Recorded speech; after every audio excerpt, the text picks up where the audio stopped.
안녕하세요. 매일 주와 함께 이정규 목사입니다. 안녕하세요. 이성미입니다. 목사님, 우리가 화장실 들어갈 때하고 나올 때가 왜 이렇게 다른지 모르겠어요. 그러니까는 급할 때 그 일이 해결되고 나면 언제 그랬냐 하는 게 우린 것 같아요. 누구나 그런 것 다 같아요. 그런 것 같아요. 근데 하나님 앞에서 우리의 신앙의 모습도 그러지 않나 싶어요. 정말 힘들고 괴로울 때는 바짝 하나님께 나가서 기도하다가 좀 편안해지게 되어지면 조금 그 생활이 소홀해지지요. 그런데 성숙한 신앙인은 어떤 상황 속에서도 하나님 바라보고 하나님 의지하고 하나님 붙들고 사는 사람이라고 생각해. 네, 독특한 목소리와 사랑을 듬뿍 받고 있는 아하 개그맨 후배입니다. 김경진 씨 모셨습니다. 어서 오세요. 반갑습니다. 나의 사랑 김경진입니다. 반갑습니다. 톡톡 치시네. 요새 또 하나의 캐릭터를 개발하셨던데요. DJ 찌저스라고 찌저스. 네, 그 EDM 장르로 신나게 제가 천국으로라는 음원을 하나 냈습니다. 음원을 냈어요? 네네, 그 뉴진스님이 캐릭터로 많이 사랑을 받아서 기독교에도 필요하다. 아하. 그래서 찌저스로 성가복 활동 입고 중입니다. 그러면 성가대복 입고. 네네, 처음에는 이제 DJ 성가대로 해서 한 3명이서 뭉쳐서 만들려고 했는데 스케줄이 안 맞아가지고 저 혼자 찌저스, 무대를 찢겠다 해서 찌저스로 활동하고 있습니다. 그런데 그런 아이디어를 낸 이유가 있지 않을까요? 어쨌든 그 믿지 않는 사람들이 처음 들어오는 그 교회 문턱이 살짝 낮아졌으면 좋겠다 이런 생각이 들더라고요. 그래서 네, 그러니까 굉장히 좋은 생각 가지고 이렇게 만드신 거네. 네, 그런데 그렇죠. 이제 보는 입장에서는 긍정적인 시각으로 보는 사람이 있는가 하면 굉장히 부정적으로 보는 사람이 있지 않을까 하는 생각이 너무 드는데요. 가볍다. 네, 맞습니다. 뭐 이런 거. 그럴 때 어떻게 좀 반응을 그래서 하시는지. 제가 제 개인 SNS에 살짝 올려봤는데 이 반응이 정말 반반이었어요. 아하. 네, 너무 좋다. 네. 반대로 이제 악플이 달렸던 거는 이제 뭐 십자가 팔아서 돈 벌려고 한다 뭐 이런 악플도 있었고 뭐 너무 경박스럽다 이런 것도 있었고 제가 그 조그만한 클럽에서 프로모션 겸해서 한번 틀어봤는데 그 노래 중간에 천국 갈 사람 이런 게 있거든요. 근데 거기 그 술 취하신 분들 몇 명이 천국 갈 사람 저요, 천국 갈 사람 저요 하면서 호응을 해주시는데 술에 취하셨지만 그래도 하나님 그리고 천국에 대해서 한 번이라도 생각할 수 있는 계기가 되면 나쁘진 그럼 않은 것 같다는 은연중에 생각이 복음도 이렇게 좀 제시하게 되어지는 건가요? 네, 살짝은 천국 얘기를 하니까. 어쨌거나 성가대복을 입고 있고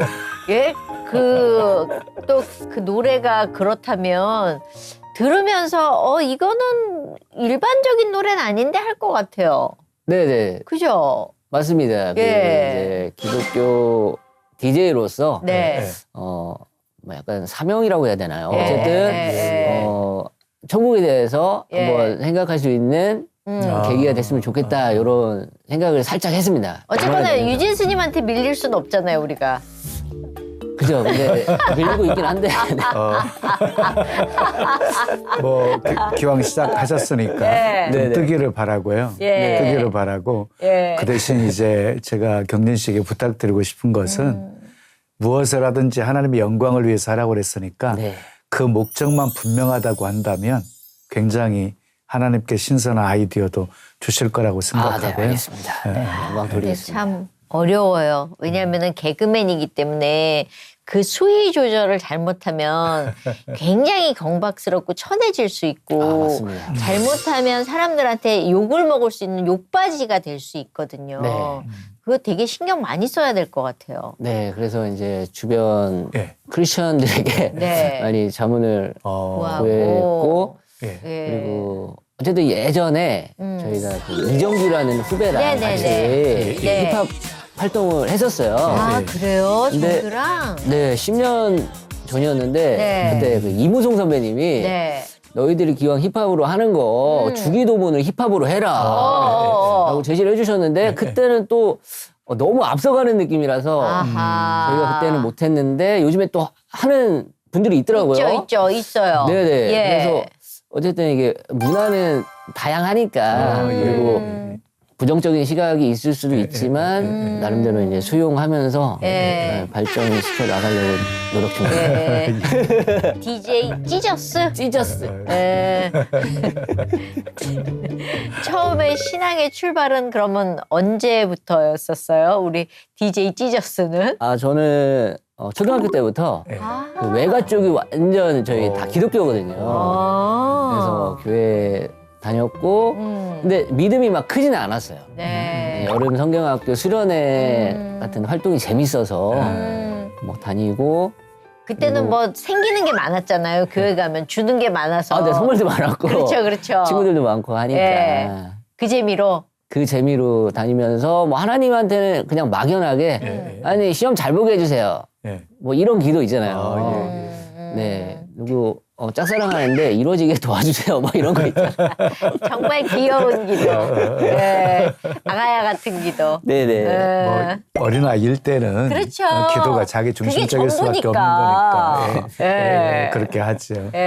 그런데 이제 육신의 아버지와의 관계가 영적인 아버지와의 관계에 굉장히 큰 영향을 끼치거든요. 아, 네네. 혹시 경진 씨는 좀 어떠했는지? 네, 제가 그 아빠가 건설회사 소장이었는데 저희 한 일주일에 한 번, 뭐 2주일에 한 번씩만 이제 볼 수 있는 그런 상황이어서 아빠가 조금은 좀 어려웠던 것 같아요. 네, 불편했다고 해야 되나? 하여튼 무서웠어요. 자주 보지를 못하니까 네. 좀 굉장히 낯설기도 하고 좀 그렇게 느껴지기도 하신 건가요? 네, 그게 컸던 것 같습니다. 유년 시절에. 근데 아빠의 성향이 더 중요한 것 같아요. 그렇게 떨어져 있다가도 아버지가 와서 막 살갑게 잘해주고 그러면은 잘 이렇게 친하게 맞아요, 지낼 수 맞아요. 있는데 아버지가 엄하던 그 관계가 쭉 엄한 관계로 가는 거잖아요. 네. 그럼 후자 쪽이었던 거예요. 네, 살짝 엄했던 아버지죠. 그러면 그러면- 보시면 늘 야단치는 아버지였어요? 뭐라 하시고? 어떤 아버지? 엄하다 하는 저희 기준이? 아빠가 이제 그 술을 좋아하셔가지고 네, 그래서 이제 술 드시면은 이제 너무 뭐 이렇게 이렇게 기분이 좋아지셔가지고 막 그러시다가 이제 다음 날은 너무 힘들어하시고 술 너무 많이 드시니까 그래서 어렸을 때도 보면서 이렇게 술을 좀 멀리 해야겠다 이런 생각이 그 정도까지? 자동으로 들 정도로 약간 좀 아버지가 좀 낯설었었어요 어렸을 때. 그래요. 근데 크고 나서는 네, 아버지도 어쨌든 힘들고 또 저희들 위해서 일 열심히 하시고 그러셨던 걸 생각하니까 제가 좀 어렸을 때 살갑지 않게 됐던 게 약간 죄송하더라고요. 그럼 그것이 아버지와의 관계가 그러셔서 하나님을 믿으면서 그 관계는 좀 어떤 영향이 있으셨어요? 하나님도 약간은 좀 벽이 있으신 분이라고 좀 생각했었어요. 그렇게. 네, 그러다가 정말로 이제 저의 모든 거를 아시는 분이니까 네, 정말 사랑의 하나님이다 이렇게 사랑의 하나님. 바뀌게 됐죠. 무서운 하나님이 아닌 사랑의 네네. 그게 언제였었어요? 그 어떤 계기가 있었을 거 아니에요? 그게요. 예. 제가 정말 기도를 많이 한 게 군대에서 네. 군대에서? 네, 특이하네요. 네, 군대를 가게 됐는데 네. 그 단체 생활이라는 걸 처음 해보잖아요. 네. 저는 집에서 예. 물고기나 거북이 쳐다보고 그런 거 굉장히 좋아하는 그 아이거든요. 저 너무 궁금한 게 있는데 네. 이구아나 키우지 않았었어요? 그런 거 키웠었죠. 이구아나, 비어디 드래곤, 아니 육지거북이. 그런 건 어서 구해서 저는요 경진 씨 보고 저런 걸 왜 사서 키우지 이랬거든요. 네네. 왜 키웠어요? 좋아요 그게? 그게 너무 사랑스러워요. 보면 볼수록 그래. 사람 같다 이런 생각도 들고. 아 진짜? 그리고, 그러니까 이구아나가? 하나님이 천지를 창조하셨잖아요. 네. 근데 거북이 같은 것도 잘 쳐다보면은 네. 눈 있죠, 코 있죠, 콧구멍 2개 있죠, 입 있죠, 네. 손가락, 발가락 5개고. 아 진짜? 네네. 그래서 너무 신기하고 그 세계에 빠지면은 너무 재밌어요. 근데 제가 궁금한 게요. 뭐 그것들 좋아해가지고 키우고 하는 건 이해가 되는데 네. 하루 종일 칩거하면서 개들하고 노는 거잖아요. 그 노는 게 재밌는 거잖아요. 네네. 좀 이해가 안 되는데. 재밌어요? 그게? 제가 어릴 때는 예. 제 친구가 유일하게 물고기, 거북이, 예. 뭐 사슴벌레 응. 이런 친구들이 그러니까. 그러면 굉장히 성격이 소심하고 내성적이고 좀 맞아요. 이랬을 것 맞습니다. 같아요. 저 소심하고 엄청 엄청나죠. 내성적이었어요. 엄청 내성적이죠. 그냥 혼자 있는 시간을 즐기고. 네네. 예, 예. 그런 걸 너무 피곤할 정도로 내성적이에요. 저 그랬던 것 같아요. 네, 굉장히 내성적이에요. 학교에서 발표도 못했어요. 오, 그랬어요. 네, 선생님이 뭐 발표해봐 뭐 하면은 네. 예 안녕하세요 뭐라고 하는지도 안 들려요 목소리가. 그랬던 그가 개그맨이 개그맨이 됐어요. 아, 네. 그러니까 이게 네. 진짜로 이게 다 하나님이 하신 거예요. 말도 안 돼요, 진짜. 자, 그러면 서서히 순서대로 가면 그렇게 해서 지내던 내가 군대라는 곳을 가면 이게 단체 생활을 해야 되는 곳이잖아요. 네. 그러면 그래서 어쩔 수 없이 하나님을 붙들었던 거예요. 어떤 계기가 뭐예요? 그러니까 단체 생활을 하는 와중에 네. 거기에 이제 거친 사람들도 있단 말이에요. 그렇죠, 있죠. 그렇죠. 당연히 그러면서 있죠. 이겨내게 해달라고 그때부터 기도를 진심으로 한 것 같아요. 교회를 다니면서 제발 무사하게 저 좀 전역할 수 있게 살려주십시오. 도와주세요. 살려주세요. 그래서 기도를 했는데. 열심히 했죠. 예. 그러다가 사건이 터진 게 제가 일병 때 예. 화장실 청소를 하는데 그때는 응? 고무장갑을 끼고 수세미로 변기를 닦아야 되는 그 위치였어요. 일병 때. 근데 그쵸. 누가 이제 변기를 너무 더럽게 사용을 해서 옆에 변기 솔이 있더라고요. 예. 솔을 솔로 닦으면 되죠.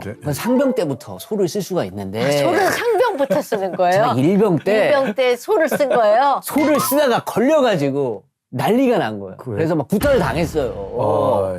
그래서 제가 이게 너무 괴로운 거야 인생이. 그래서 그쵸. 제가 중대장한테 얘기를 했죠. 군생활을 못하겠다. 진짜 너무 힘들어가지고. 했더니 뭐 사건 경위에 대해서 뭐 이렇게 쓰라고 하더라고요. 그래서 이제 썼죠. 네. 일병인데 불구하고 솔을 썼습니다. 솔을 쓸 수도 있는 거 아닙니까? 그렇지. 네. 근데 어쨌든 다음 날 이제 행정반으로 오라고 해서 갔더니 이제 중대장이 김경진 일병 영창 잘못 들었습니다. 구타 유발 영창 4박 5일 이렇게 얘기를 하더라고요. 구타 유발로 영창을 가게 된 거예요. 웬일이에요. 저를 구타했던 사람도 구타한 친구도 영창을 가고 이제 같이 그러니까 때리지도 말고 맞지도 말아라 이런 시범 케이스로 영창이라는 데를 가는데 정말 그 쇠창살 안에 갇혀요. 쇠창살 안에. 며칠 같이 있었어. 4박 5일. 4박 5일. 그래가지고 태어나서 처음으로 이제 가본 거죠? 처음으로 갔잖아요. 예. 갔는데 너무 제가 큰 죄를 저질렀다 이런 생각이 들더라고요. 맞아서 갔는데도 거기 갇혀 있으니까 갇혀 그런 있으니까. 생각이. 네, 거기 이제 영창에 가면 이제 관등이 없어져요. 관등 1병, 2병 뭐 이런 게 없어지고 없지? 이제 죄명을 얘기하고 화장실 가고 싶으면 구타유발 김경진 화장실 가고 싶습니다 이렇게 해야 되는데 네. 그 이제 그 저희 방이 10명이었는데 네. 그 9명이 이제 구타죄였어요. 9명이나. 네, 구타죄였고 제가 구타유발 김경진 하면은 사람들이 비웃고 그러면서 이제 기도를 많이 했죠. 네, 아니 여기서 빨리 나가게 도와주세요. 잘못했습니다. 네. 그러면서 이제 그 헌병들이 번갈아 가면서 근무를 서는데 이제 그 최신 가요를 틀어주는 헌병도 있었고 뭐 이렇게 있거든요. 근데 불경을 트는 또 헌병이 있었어요. 그럴 때마다 이제 시험에 들게 하지 마옵시고 가라이 마옵시고 하면서 주기도문을 외우면서 기도를 열심히 했죠. 그럼 오히려 4박 5일이 정말 하나님을 간절히 찾고 기도하는 시간이었네요. 네, 그러니까 그 영창 안에서 잠을 잘 수가 없어요. 그러니까 잠자는 시간이 따로 있고 50분 동안 양반다리로 이제 이렇게 있고 정자세로 앉아 있는 정자세로 있거나 그 네. 국방일보, 그 군대 신문을 읽거나 예. 그런 다음에 10분간 휴식. 또 50분 동안 이제 가만히 있어야 돼요. 또 50분 동안 이렇게 네. 앉아 있는 게 보통 자면 있는 안 게 돼요. 아닌데. 자면 안 돼요. 졸릴 텐데. 졸리죠. 너무 졸리죠. 너무 졸리지. 너무 졸리죠. 예. 그러면 이제 헌병이 막 소리 지르고 막 그러거든요. 그래가지고 자면 안 돼요. 그래서 졸릴 때마다 하나님 잠 깨게 해주세요. 잠들면 안 돼요. 그러면 이제 그냥 그 양반다리로 하고 있으면서 그냥 기도하는 시간이었네. 기도를 자동으로 하게 됐죠. 그렇지. 예. 그렇죠, 근데 그렇게 기도했더니 4박 5일 그 구금 생활 마치고 나왔을 때 좀 환경이 조금 바뀌어지게 해주셨나요? 근데 이제 바뀐 건 없고 제가 정말 이제 너무 두려웠던 게 뭐냐면은 이게 저를 구타했던 그 상병은 다른 데로 전출을 보내고 그나마 다행이네. 저를 원상 복귀를 시켰어요. 그러니까 원래 있던 내무실로 들어가는데 원래 있던 선임들 입장에서 그렇죠. 고발자라고. 저는 반역자예요. 그렇죠. 그렇죠. 그래가지고 다시 복귀를 했는데 그러니까 후임들한테 시켰나 봐요. 선임들이 왕따 시키라고. 왕따 시키라고. 그러니까 인사도 안 하고 말도 안 걸고 한 번은 씻고 나왔는데 다 밥 먹으러 가고. 투명인간 취급을 하는 거네요. 투명인간 취급을 하는 그거 거예요. 엄청 힘들잖아.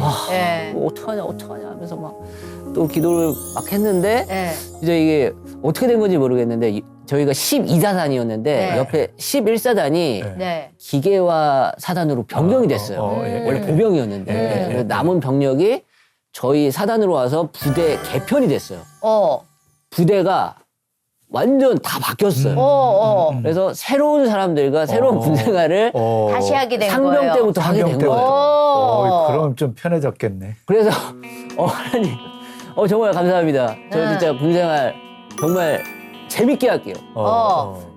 그때부터 제가 이제 성격이 좀 깨어서 변화가 일어나고 후임들 원하는 걸 물어보니까 포상휴가를 받는 게 또 소원이라고 해서 제가 그 대대 체육대회 응원단장, 뭐 장기자랑 그리고 교회 성가대회 이런 데 나가가지고 포상휴가를 받아다가 이제 후임들 다 나눠주고. 그렇게 소극적이고 그 내성적인 사람이 갑자기 바뀌어졌네. 네.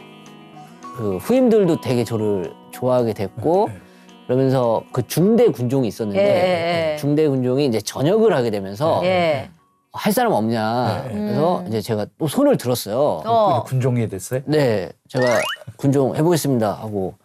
중대 군종은 그 대대 군종이랑 다르게 그 업무, 근무, 설 거 다 쓰고 이제 추가로 위문 활동을 해야 되거든요. 그럼 오히려 더 힘들잖아요. 네. 그런데도 그냥 지원해서 했죠. 왜 지원했어요? 근데 그냥 막 하고 싶은 막 그런 거 있잖아요. 하나님이 주신 마음이지. 뭐 그렇지. 그래서 하게 됐는데 이제 이등병들 또 상담을 제가 또 한단 말이에요. 신병들 오고 그러면은 그래서 제가 이제 뭐 힘든 거 없냐 뭐 이래저래 얘기를 하면은 제가 이해를 잘할 수 있는 게 제가 그랬거든요. 겪어봤으니까. 제가 그랬고 제가 영창도 갔다 와보고 그러니까 이럴 때는 이렇게 해야 군생활을 무사히 마칠 수 있고 뭐 영창에 안 갈 수 있고 이런 걸 제가 컨설팅 하고 있더라고요. 그래서 이것도 그래도 너무 신기한 군생활 속에서 보람 있는 일이었겠네요. 네, 그렇죠. 네. 정말 죽기보다 가기 싫은 곳이 군대였는데 말년에는 군대에 좀 더 있을까 이런 생각이 들 정도로 너무 좀 많이 변했죠. 그러면 이런 표현이 그렇지 말뚝박지 그랬어요. 말뚝 박을 정도는 아니고 그러니까 훈련 같은 거는 제가 너무 힘드니까 체력적으로 너무 힘드니까 그런 거는 그래 체력이 안 되게 생겼다. 네, 너무 그때는 너무 말랐어요. 더 말랐었잖아요. 거기서 더 말랐으면은 뭐 더 말랐죠. 굉장히 말랐었어요. 그래서 그때 막 훈련할 때 그 군장 메고 저 산악부대여가지고 산 올라가면은 진짜 이제 나는 끝났다 나고다. 그런 와중에 또 이제 저도 모르게 중얼중얼 기도하면서 주기도문 외우면서 하면서 계속 그래가지고 선임들이 야 너 누구랑 얘기하지 마 조용히 해. 그러면서 버텨냈네요. 그러니까 제가 볼 때는 경진 씨에게 군 생활은 굉장히 혹독했어요. 네? 그래도 의지할 하나님이 계셔서 오히려 더 하나님과 가까워지는 군 생활이 되었던 것 같아요. 그런데 이제 군 생활 마칠 때쯤 되면 군 생활을 하고 난 후에 철이 들잖아요. 굉장히 사람이 네네네. 혹독한 훈련 속에서 강해지잖아요. 네네. 그런데 또 하나의 고민은 철이 들면서부터 진로에 대한 고민들을 하게 되더라고요. 아, 맞습니다. 진로에 대한 고민. 네. 혹시 그 뭐 하고 싶으셨는지 그때. 군대를 이제 제대를 하고 이제 생각을 정말 많이 했어요. 그쵸. 내가 무엇을 해야 되나, 뭘 먹고 살아야 되나. 근데 영화 감독을 해야겠다. 영화 감독. 네, 이런 생각이 딱 들어가지고 집 앞에서 열심히 이제 통닭을 튀겼어요. 단편 영화 찍으려고 제작비를 마련하기 위해서 닭을 얼마나 튀겨야 되는 하루에 거야? 한 50마리, 60마리 튀기면서 내가 이걸로 그때- 영화 감독이 되리라. 네네 단편 영화를 찍기 위해서 네, 이제 100 몇십만 원을 하여튼 모아가지고 네. 단편 영화를 찍었는데 아 이게 몇십만 사람들이 보는 사람마다 이건 아니다. 이건 넌 아닌 것 같다. 길을 잘못 택한 것 같다. 뭐 100 몇십만 원 가지고 만들었으니 뭐. 그러면서 그때 영화관에서 영화 괴물을 하더라고요. 예. 괴물을 딱 보는데 와 너무 영화를 잘 만든 거예요. 저는 돈이 있어도 이 영화를 만들 수 없다. 나 영화 감독의 길이 아니다. 접어야겠다. 하고 접었죠. 접고 우울해하고 있는데 저희 학교에 그 KBS 개그맨 정승환 형이 또 정승환 씨. 예, 저랑 어떻게 또 인연이 돼가지고 개그맨 시험을 보자고. 같이 보자고. 그래서 형 나는 개그맨 생각도 안 해봤다. 그치. 저 어렸을 때 진짜 그 띠리리리리리 이런 것도 안 해봤거든요.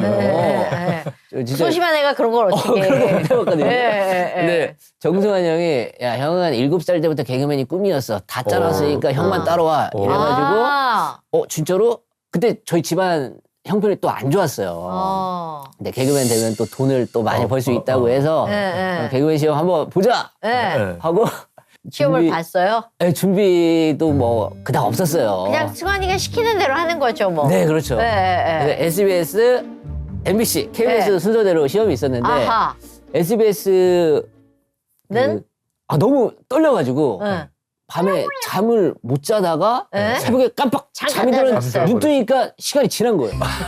지각을 해가지고 이제 SBS는 못 가고 또 MBC 시험이 있는데 그때 또 막 너무 떨려가지고 사람들을 웃겨야 되잖아요. 콘테스트에서.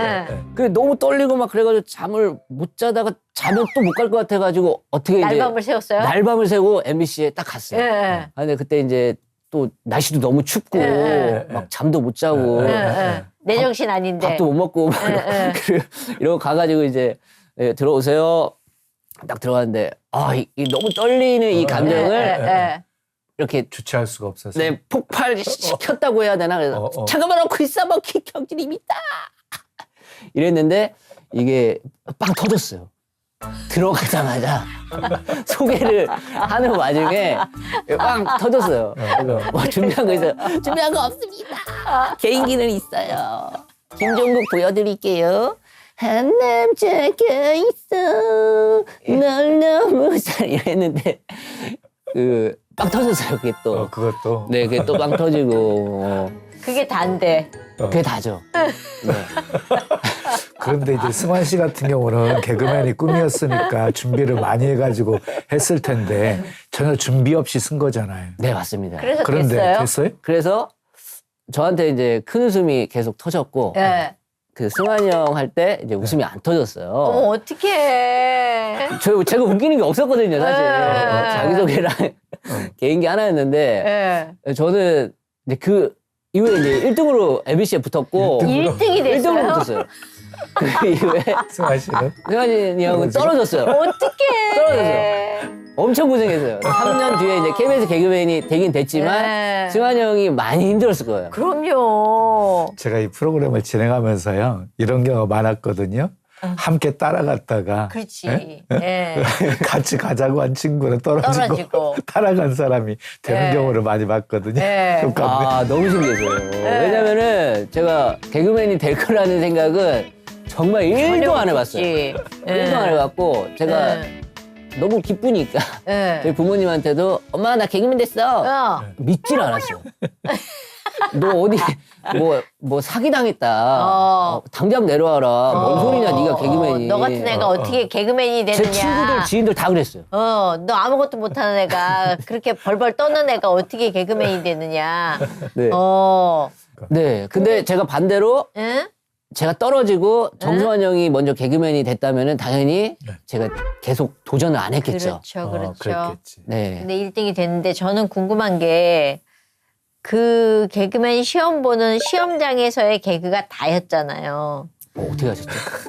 전혀 준비가 없었으니까. 아니 그냥 봐도 왜냐하면은 이게 원래 소심했었고 개그에 관심도 없었고 그냥 가자 그러니까 따라가 되면 뭐 되고 안 되면 말고 돼도 뭐 내가 1등을 하겠어라는 생각도 있었을 거고 근데 1등이 됐단 말이에요. 그러면 그 다음부터는 엄청난 부담감과 이게 진짜 쓰나미가 밀려올 것 같은 그 고요함이 지금 느껴지거든요. 네, 맞습니다. 그래서 그 이후에 그 MBC에 잘 나가는 스타 PD 분이 있었어요. 네, 그분이 이제 부르더니 역대 MBC 공채 시험을 다 봤는데 네가 최고다. 너는 정말 국민을 웃기는 개그맨이 될 수 있다. 하는데 그때 속으로 든 생각은 나 진짜 개그 천재인가? 이런 생각이 들었어요. 내가 모르고 있던 나를 발견한 건가. 그러고 나서 이제 제작진도 기대를 많이 했고 선배들도 기대를 많이 했는데 제가 뭐 연기를 잘하는 것도 아니고 아무것도 뭐 개그를 짜본 적도 없고 하면서 뭐 시키면 한 남자가 이것만 하고. 맞습니다. 그래서 잘못 뽑았다. 제작진에서는 우리가 속았다. 그래서 점점 이제 욕을 바가지로 먹는 거죠. 욕도 많이 먹고 선배 중에서 개그 같이 짜자고 하는 선배도 한 명도 없고 그러면서 이제 개그맨실이 또 잘못하면 춥죠. 너무 춥죠. 네, 너무 춥죠. 공기가 세고. 너무 세죠. 너무 세죠. 잘하는 친구들은 계속 선배들이 부르지만 딱 한 번 해보고 아니다 그러면은 가차 없거든요. 그 찬바람을 계속 맞았을 거 아니에요. 찬바람 너무 많이 맞았어. 네. 그리고 그 어쨌든 6개월 동안은 그래도 월급이 있어요. 6개월 동안. 조금 월급이 나와요. 나오면 70만 원 정도 나와서 그걸로 어쨌든 이제 뭐 방세도 내고 밥도 사 먹고 하는데 6개월 이후에는 없단 말이에요. 없는데 그 지나가는 역할도 선배들이 안 시켜주는 거예요. 너무 튄다고. 네. 목소리나 그렇지. 외모가 너무 튄다고. 뭔지 알 것 같아. 주인공보다 목소리 튀어, 얼굴 튀어. 그러니까 내가 죽거든. 네네. 그러니까 내세울 수 없는 거지. 네. 단역이라도. 그러면서 이제 돈이 아예 없어지고. 생활이 너무 막 이제 거지 생활을 하게 되고. 진짜 추워진 거예요. 너무 힘들게 됐죠. 그때 이제 또 하나님을 또 붙들게 됐죠. 하나님. 제가 이 개그 됐는데. 이러실 건가요? 인생이 너무 고달픕니다. 이거 군대보다 더 힘들어졌습니다. 하면서 기도를 많이 했어요. 그때 여의도 MBC여가지고 선배들 몰래 여의도 순복음교회 왔다 갔다 하면서 기도 드리고. 가까우니까. 네. 그런데 이제 내가 원하는 길도 아니었었는데 얼떨결에 됐잖아요. 근데 그렇게 상황이 혹독했으면 좀 내려놓고 좀 포기할까? 이런 생각도 많이 들었을 것 같은데. 그러니까 정말 능력이 없다라는 생각을 하게 되더라고요. 나는 진짜 한 번 어떻게 운이 좋아서 개그맨 시험을 봐서 됐기 때문에 정말 간절하게 바라는 준비된 개그맨 지망생들과 다르다라는 생각을 하게 돼가지고 이제 선배한테 이제 그만두겠습니다. 거기까지 갔어요. 네네. 1년 차 거의 마지막 달이었던 것 같아요. 그 선배가 뭐라 했어요? 가능성이 없다고 생각했나 봐요. 그래 잘 그만해라. 생각했다. 가봐. 예 하고 제가 영등포역에 갔습니다. 제 집이 대전이거든요. 대전 가는 무궁화 열차표를 끊고 카드를 냈는데 삐빅 카드 잔액이 부족합니다가 뜨는 거예요. 8,000원이었거든요. 8,000원이 없어서 거야. 내려갈 돈도 없어. 8,000원이 없어가지고 고민을 많이 했습니다. 엄마한테 10,000원만 붙여달라고 할까? 친구한테 10,000원을 빌릴까? 이런 생각을 많이 하는데 그게 안 될 것 같은 거예요. 너무 내 자신이 너무 초라하고 개그맨이 그래도 돼서 지금 10개월 이상 생활을 했는데 여기서 포기하면 안 될 것 같다는 마음이 계속 생겨가지고 울면서 집으로 달려갔어요. 그래서 잠도 못 자고 뭐 이러다가 아침에 딱 일어나서 다시 돌아가야겠다. 다시 다음날 개그맨실에 들어갔죠. 선배들 깜짝 놀라는 거예요. 그만둔다고 했는데 다시 열심히 해보겠습니다. 했더니 이제 선배들이 주변에 사는 난리가 났죠. 네, 장난하냐.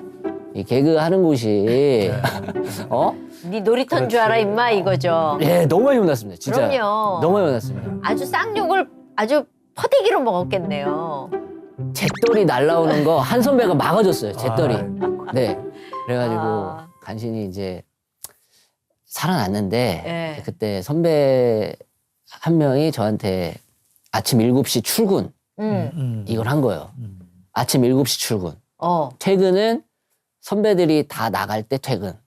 그러면 새벽에 나갔다가 새벽에 거의 잠 못 잤는데 네. 그러면? 그러니까 선배들이 보통 새벽 한 2, 3시에 2시. 가고 예. 근데 택시비가 없으니까 새벽 한 5시 반쯤에 첫 차를 타고 집에 들어가서 씻고 옷 갈아입고 나오면 바로 7시거든요. 그러면 한두 시간 자요? 거의 잠도 못 잤다고 봐야죠.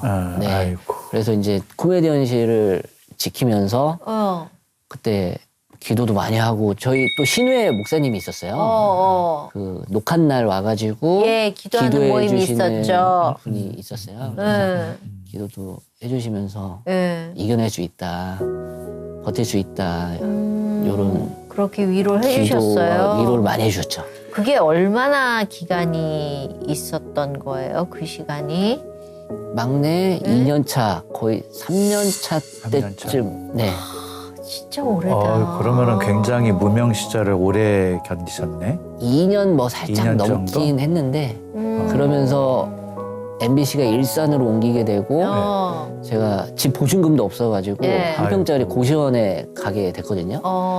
그래서 그때도 기도 계속하면서 그 하나님 말씀 포스트잇에 포스트잇에? 이렇게 적어가지고 한 켠에 꽉 채웠었어요. 그거 붙여놓고 맨날? 네, 고시원 한 켠에 해놓고 하나님 저는 이걸 할 수 있습니다. 네, 할 수 있습니다.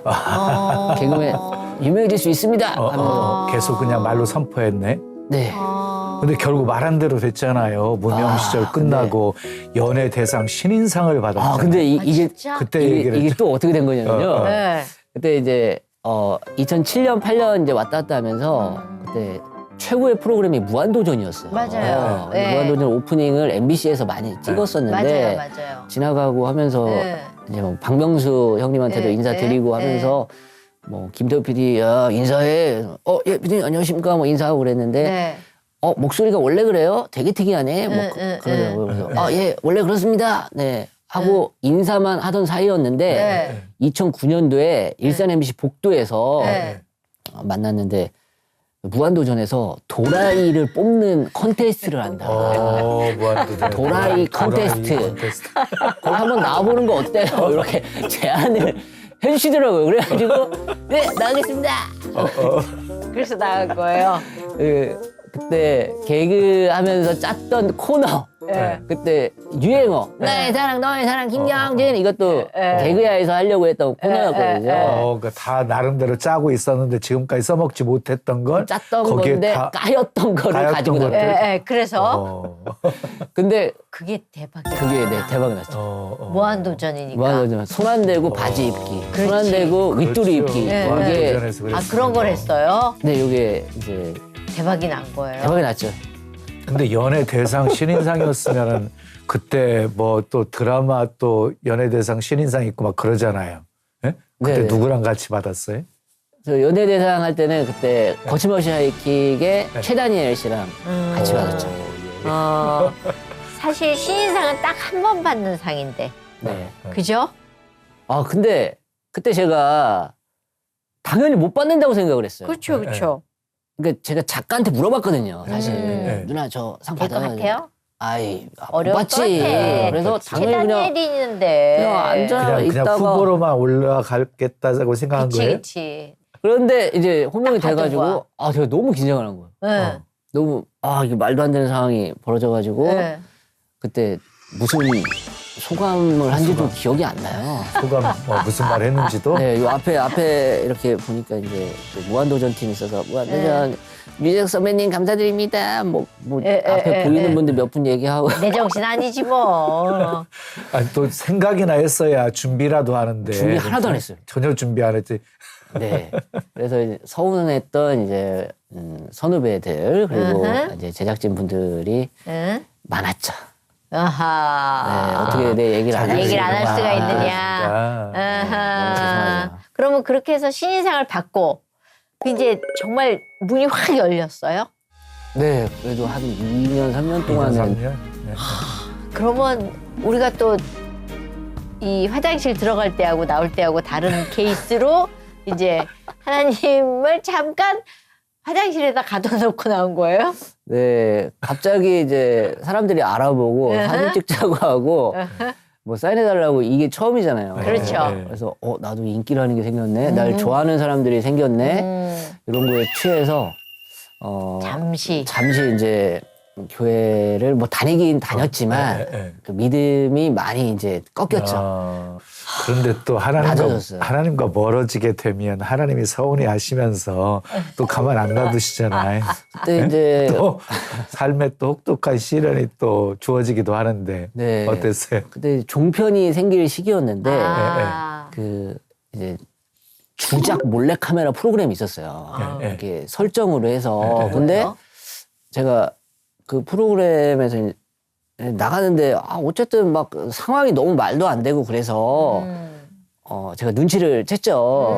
그랬더니 이제 몰카구나. 아는 작가랑 PD가 나와서 방송 분량이 없으니까 설정으로 뭐 이렇게 후배 괴롭히는 거 이거 좀 해줘라. 이렇게 찍고 괴롭히는 네 이렇게 뭐 쫌생이 뭐 이런 것도 해주고 설정으로 뭐 이렇게 해서 후배들 돈 뭐 10만 원 빌려주고 뭐 10,000원 이자 띄고 9만 원 주고 뭐 그런 걸 찍자 뭐 그래서 이제 그런 걸 찍게 됐는데 전 재밌을 줄 알았어요. 그게 그때 당시에는 네 그럴 수도 있죠 뭐 했는데 그게 진짜 몰래 찍은 카메라처럼 악마의 편집이 되고 아이고. 그러면서 그 프로그램 종편에 나갔는데 그럼 굉장히 이게 리얼처럼 돼버린 거예요. 진짜 나쁜 놈이 됐네요. 돼버리는 거지. 그때 제 연관 검색어 네. 인성 쓰레기, 국민 쓰레기 이런 게 하루아침에 그래서 좋아하던 분들이었는데 저를 다 싫어하는 거예요. 다 돌았죠. 한 번에. 근데 방송국에서 조금 이렇게 좀 대변해주고 이렇게 연출이었다 이렇게 말 안 하는 거 안 해줬어요? 그때는 근데 종편 초기이고 그래가지고 어떤 악플 한 것 같아요. 방송국에 문의해봤습니다. 네. 근데 이제 그 답변이 왔어요.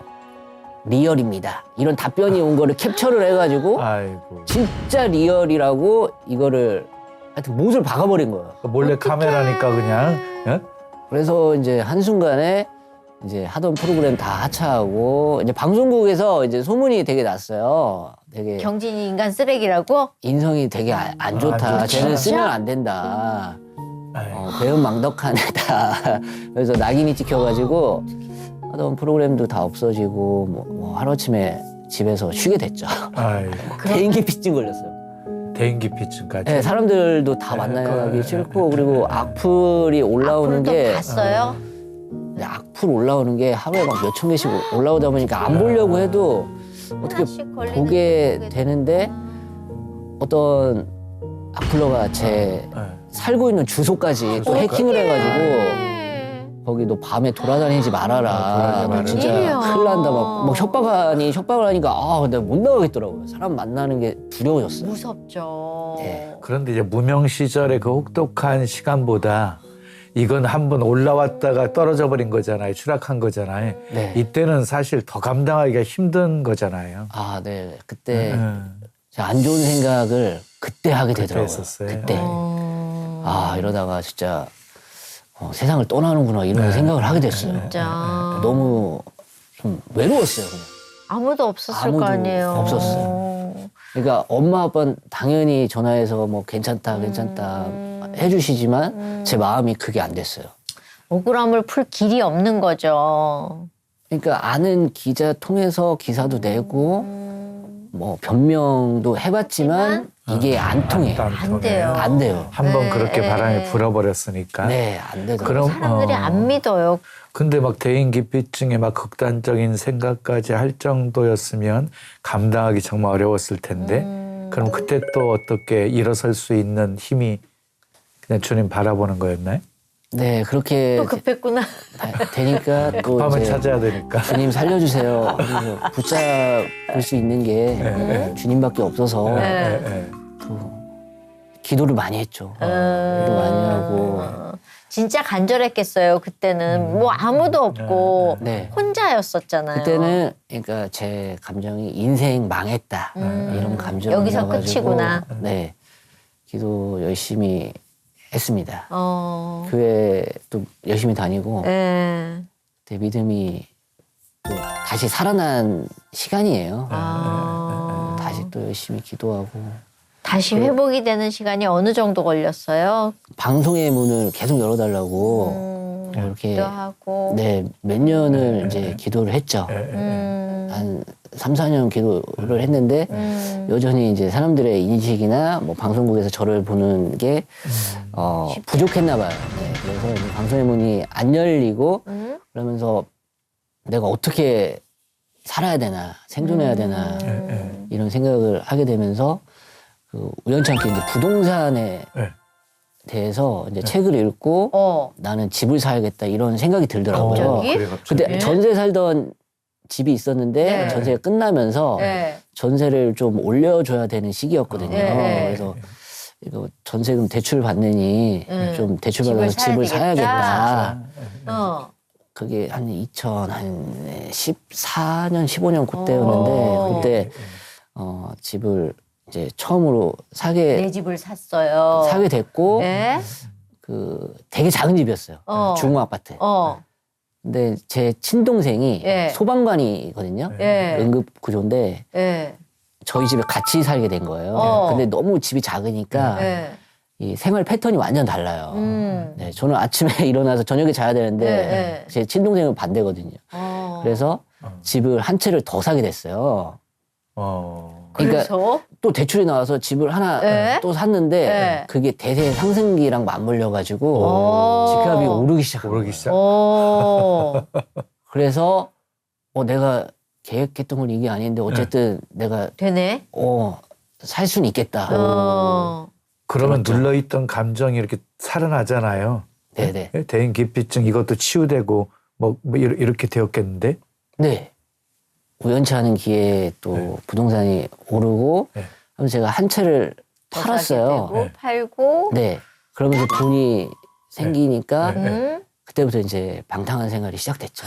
맨날 술 먹고 이제 친구들 만나면서 세상 이제 즐거움, 쾌락에 이제 이제 빠졌죠. 좀 철들만도 한데 저 정도였으면. 그때가 이제 제 이제 믿음이 떠난 시기죠. 그게 몇 년 정도 그렇게 방탕한 생활을 했어요? 그렇게 한 4, 5년 했죠. 꽤 길었네요. 네네. 오. 네, 교회를 그러니까 뭐 한 달에 한 번, 뭐 두 달에 한 번 정도 뭐 나가긴 했지만 그냥 나가는 거죠. 그냥 나가는 거예요. 그러니까 잠깐 뭐 들렸다 오는. 그런 스타일로 계속 살았죠. 근데 궁금한 게 어떻게 결혼을 하게 됐어요? 그것도 모델하고 결혼을 했잖아요. 맞습니다. 그렇게 방탕하고 그렇게 헐레벌레 살다가 네. 어떻게 모임이 있어서 이태원에 갔는데 네. 제 와이프도 그 모임은 아니었는데 옆에 네. 모임에 네. 있더라고요. 옆모임에. 네네네. 그런데. 그래서 이제 그 모임이 어떻게 또 이제 합석이 되고 그러면서 네. 제 이상형이었어요. 그래서 진짜? 첫눈에 반해버렸구나. 네, 그래서 제가 연락처 좀 주면 안 되냐 그랬더니 네. 와이프가 웃으면서 연락처를 주더라고요. 어머머머. 그래서 연락처를 이제 받고 너무 설레어하고 있다가 네. 연락을 할까 말까 하다가. 고민을 너무 많이 했어요. 네, 거의 그치. 한 달 정도 지난 시점에 네. 이제 와이프가 그때 강남 쪽에 살았거든요. 네. 그래서 강남 쪽 가는 길에. 길에 이제 맛있는 밥 한 끼 할래요? 했더니 네. 와이프가 시간이 많아가지고 네. 밥을 같이 먹게 됐어요. 어허. 그래서 이제 대화를 하는데. 많이 하고 네. 이제 와이프가 하고 싶은 게 되게 많더라고요.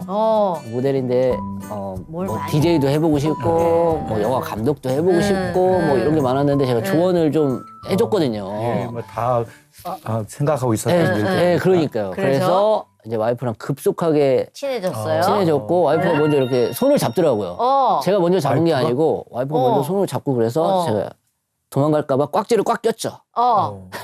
그래도 아내도 마음에 들으셨나 보네. 그 손을 그래서 잡을 우리, 정도면. 한번 만나보자. 아, 진짜? 했더니 와이프도 좋다고 그래서 이제 연애를 했죠. 연애할 시기에는 2년 정도 했습니다. 2년 꽤 오래 했네요. 네. 그 방탕한 시절은 끝나고 이제 연애로 들어간 거예요? 그렇죠.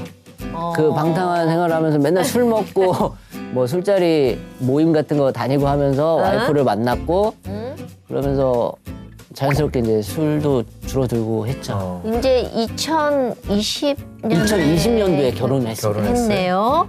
프로포즈는 어떻게 했나 궁금하네. 프로포즈요. 네. 프로포즈는 이제 제가 또 와이프한테 이렇게 조그만한 빌라를 하나 이렇게 선물로 줬어요. 집을 선물로 줬어요? 제가 프로포즈 선물이? 가장 갖고 싶은 거, 그랬더니 내 인생을 구제했으니까 가장 갖고 싶은 거, 뭐야? 백 얘기할 줄 알았더니 네. 집을 하나 얘기를 하더라고요. 그래서 없을 줄 알고 얘기했겠지. 그래서 네. 제가 이제 조그만한 그 빌라를? 오래된 빌라를 이렇게 해가지고 이제 줬어요?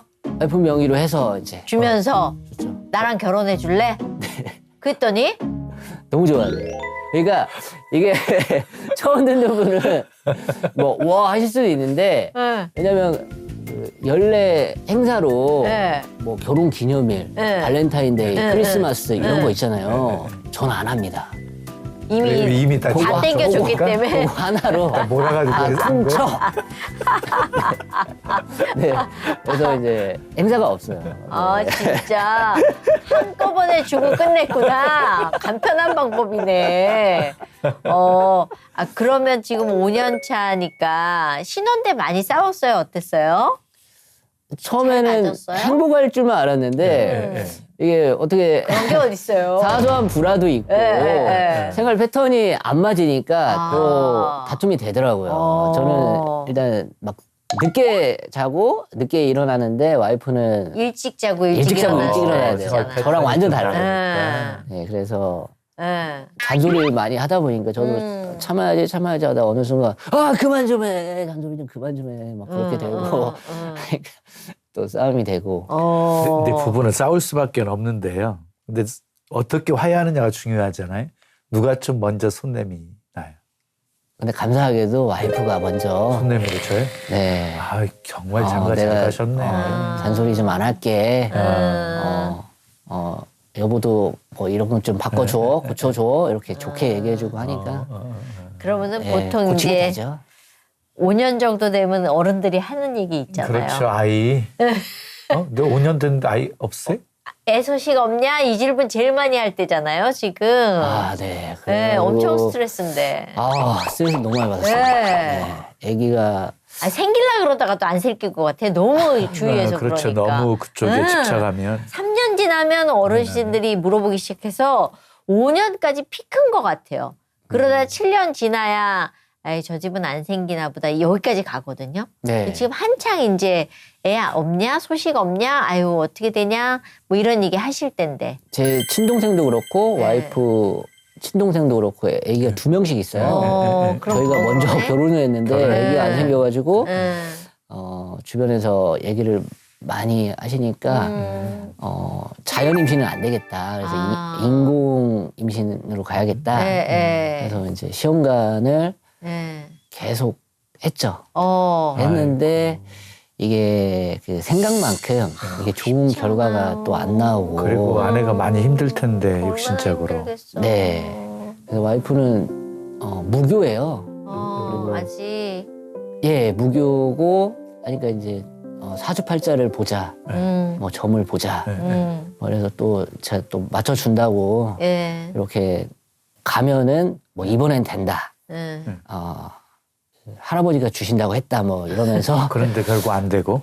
그러면서 또 이제 와이프도 이제 상처받고 저도 그러니까 저는 원래 이제 기독교인인데 괜히 교회 안 나가고 안 믿게 되면서 또 뭐 이런 무속인한테 가고 그런 게 좀 아이고 더 마음이 마음에 찔리지. 제 마음이 그렇죠. 너무 안 좋더라고요. 하나님 그래서, 죄송하지 그거. 그렇죠. 그래서 와이프한테도 얘기해서 우리 교회를 좀 나가자. 네. 하나님이 찾으시는 것 같다. 와이프는 그러니까 어렸을 때 한 번 가봤대요. 가본 적이 거의 없더라고요. 근데 제가 교회 데리고 가서 이제 찬송도 부르고 기도도 하고 뭐 만약에 못 가면 온라인 예배에 틀어놓고 뭐 하는데 요즘에는 또 와이프가 또 찬송가를 또 흥얼흥얼 거려요. 간절하니까. 그럼 지금 간절하게 아이를 구하고 계시네, 기도하고 있네. 네, 함께. 그러면서 좀 다시 와이프랑 같이 또 기도를 하게 되더라고요. 생명은 그리고 하나님이 주셔야 맞아요. 되니까. 하나님이 주시는 거예요. 예. 근데 그렇게 기도하면 하나님이 들어주세요. 한나의 기도를 들어주셨고 사무엘 낳게 하셨고 라헬의 기도를 들으셔서 또 요셉을 낳게 하셨거든요. 네. 그러니까 하나님이 기도 들으시고 생명 주실 거예요. 네. 아이 태어나면 나 닮으면 좋겠어요? 와이프 닮으면 좋겠어요? 요즘에 걱정입니다. 왜 제가- 경진 씨 귀엽게 생겼는데? 내가 얼마 전에 그 아침 방송에 섭외가 됐어요. 얼굴 천재로. 네. 네. 이게 그 차은우처럼 태어나는 것도 힘들지만 네. 저처럼 태어나는 것도 힘들다 그래가지고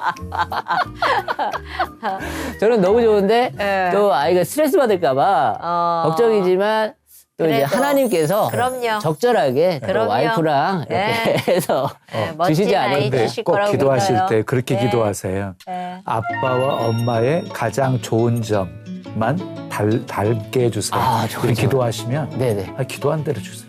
네네. 그럼 뭐 미리 선포하죠. 어떤 아빠가 되고 싶으세요? 저는 친구 같은 아빠가 되고 싶어요. 네, 같이 모든 시간을 해주고 싶어요. 너무 막 엄하지 않은 아빠. 그런 아빠가 꼭 될 거라고 믿고 아이 돌잔치 하는 날 또 만나죠. 네. 그리고 이제 예. 또 열심히 해야죠. 그럼요. 네, 시험을 하면 됩니다. 그럼요. 네. 예. 아, 예. 하나님이 해주실 거라고 믿고 우리는 네. 믿는 데가 있으니까. 네. 예. 앞으로 기도 제목하고 하고 싶은 일은 뭐예요? 쭉 돌아보니까 제가 영광 돌릴 수 있을 때 하나님을 다 피했더라고요. 네. 신인상을 받았을 때도 그랬고, 뭐 돈을 좀 벌었을 때도 그랬고, 하나님을 항상 외면했던 것 같아요. 그래서 다시 한번 방송의 문이 열리고 제가 또 대중들한테 사랑을 받게 되면은 그때는 하나님이 해주신 거다라고 영광을 돌리고 싶어요. 예. 예. 오늘 나와주셔서 너무너무 감사합니다. 감사합니다. 감사합니다. 네, 목사님 감사합니다. 네. 감사합니다. 목사님 오늘 경진 씨한테 얘기 주시다면은요. 에레미야 17장 7절 8절 말씀을 드리고 싶은데요. 무릇 여호와를 의지하고 여호와를 의뢰하는 그 사람은 복을 받을 것이라. 그는 물가에 심어진 나무가 그 뿌리를 강변에 뻗치고 더위가 올지라도 두려워하지 아니하며 그 잎이 첨청하며 가무는 해에도 걱정이 없고 결실이 그치지 아니함 같으리라. 정말 하나님 의지하고 어떤 상황 속에서도 하나님을 의뢰하는 사람이 되어서 물가에 심겨진 나무처럼 더위가 올지라도 가뭄이 올지라도 걱정하지 않고 두려워하지 않고 결실이 그치지 않는 그런 복된 삶 사시기를 축복합니다. 네. 오늘 여기까지입니다. 저희 다음 시간에 또 오겠습니다. 감사합니다. 감사합니다.